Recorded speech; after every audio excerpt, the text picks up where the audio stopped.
Maallaqni waxii biddeen.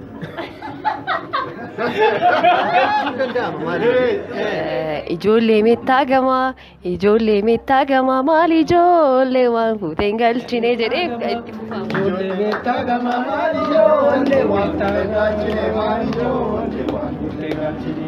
Sinii suudhanii yoo sinii salphaan godhanaa shiree yoo sinii. Obboleetti keenya. Sirriitti deebisanii jiru kan jirani.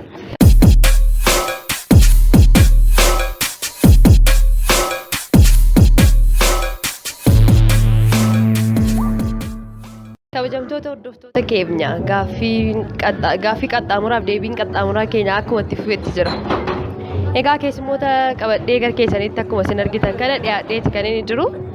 Maqaa keessanii fi maal akka hojjettan nuuf ibsaa. Maqaan koo Kabbadaan jedhama. Konkolaachisaadha. Daani'eliin jedhama. Hojjettaa biiraa Ambassaati. Deega Baasanaan jedhu shufeera yuunivarsiitiiti. Mul'unaan jedhu jaalalaadhaan. Naggasanaan jedhu miseensa abbaa gadaati. Hayyee guddaa galatooma. Egaa gaaffii qaxxaamuraaf deebiin qaxxaamuraan keenya akkuma itti fufetti jira egaa. Egaa gaaffii tokkoon isin gaafadha. Isin akka jirtanitti isinis obboleessa kiyya. Isinis hundi keessan obboleessa kiyya. Ani garuu obboleessa keessan miti. Ani maal keessanidha isiniif? Maallaan jirti? Isaan kun hundu obboleessa. Ati obboleetti keenya miti. No. Isin obboleessa kiyya. Innis obboleessa kiyya. Ani garuu obboleessa keessan miti. Maal keessanidha? Obboleetti keenya. Sirriitti deebisanii jiru kan jirani. Egaa gaaffii tokkoon isin gaafadhamu. Maallaqni isiniif maalidha? Maallaqni anaaf waraqaa waliigaltee addunyaati yaada. Waraqaadha inni hojjettaa kan addunyaan itti waliigaludha. Kanadha. Waan ittiin tajaajilamnudha. Waan nu tajaajilu wayiiti maallaqni. Akkuma isaan jedhan waan nu tajaajilu waan ittiin rakkina keenya ooludha. Qabeenya keenyadha jechuudha. Maallaqni waxii biddeen.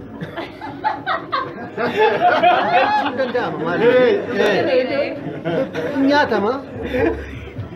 Inni dhugama hin bada. Akkasumadha maallaqni. Maallaqni anaaf yoon qabaadde itti fayyadamuudha. Dhamnaan garuu taane dhimmisu. Maallaqa qabaattu malee kabajan qabdu, hiriyaa ni qabdu, jireenyi keellee bushooftuudha. Maallaqni kee jechuun jireenya kee bara baraa jechuudha. Qusattee haala seeraan itti fayyadamuun kan keeti maallaqa. Ani kana beeku.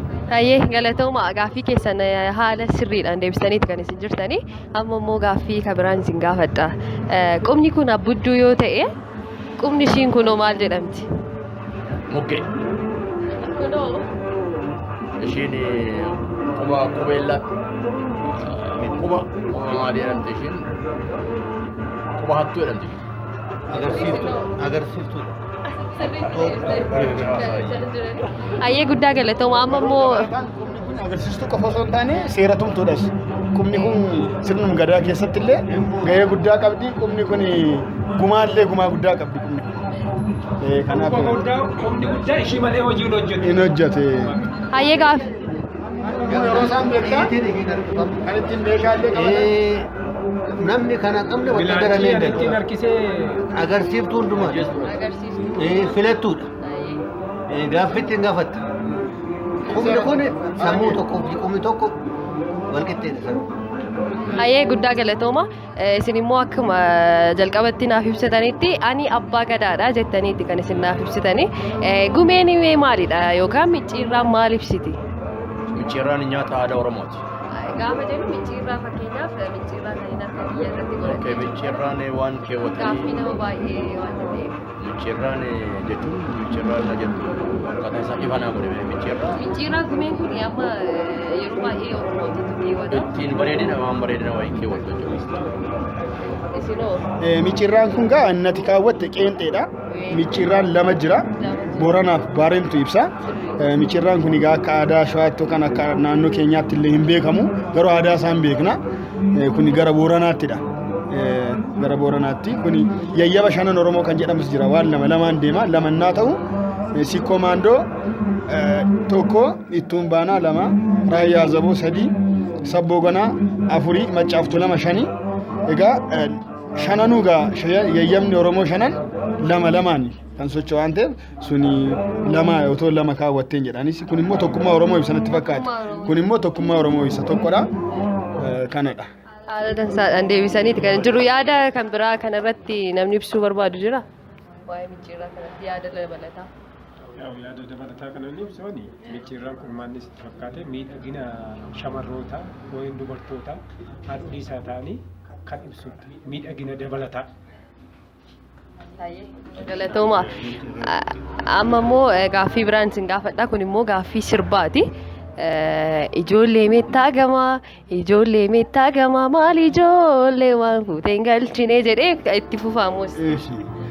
Ijoollee meettaa gamaa maal ijoollee waan fuuteen galchine maal ijoollee waan fuuteen galchine sinniisuu nanniisinii yoo sidhiisa afaan koonaan yoo sidhiisa afaan koonaan hin dhiisu jechaadha xiiqiidha. Tinggi dah cara kan? Ega amma jolle betagama mari jolle betagachine mari jolle betagachine sini sunani sini yo sini sarpang kona nashine yo sini kona pa sirpi kone maqaan nama kanaa eenyuuni maqaan siapa sirba kana maqaan isaa eenyu barsiisaa wayii laki ijoollee meettaa gamaa kan jedhu maqaan isaa laki tokko tokkoon deebisna gabareedhaani maqaan isaa eenyu jedhama seete afaan keessa jira Maalo maqaa isaan ta'e otoo itti qophoofne otoo nu daawwattee maqaa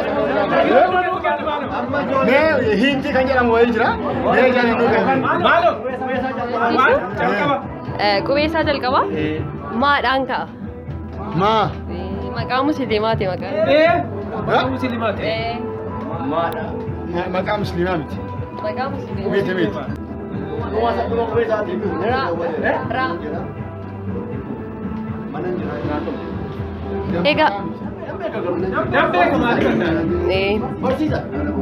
Egaa kabajamtoota daawwattoota keenyaa gaaffii qaxxaamuraaf deebii qaxxaamuraa keenya kana fakkaata. Maqaan namicha kanaa immoo yookaan maqaan weellisaa kanaa Muktaar Usmaan. Sagantaaleen irraa kan isaan kana turanidha. Akka bashannantanii fi itti bohaartan abdii guddaa qabna. TV keenya like, comment, share, subscribe gochuun dagatinaa isiniin jenna. Galatoomaa isiniin jenna waan kana